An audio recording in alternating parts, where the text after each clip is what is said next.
Hello and welcome. In this video, I'm going to show you how to connect our tunable CCT driver. As you can see on the driver, in the input side, it is mentioned N and P. And on the output side, it is mentioned plus, minus and minus. To connect the light, insert the red wire in plus connector,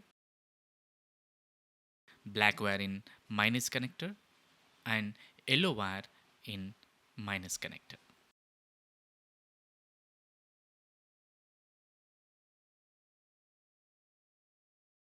Connect the phase in P connector and neutral in N connector.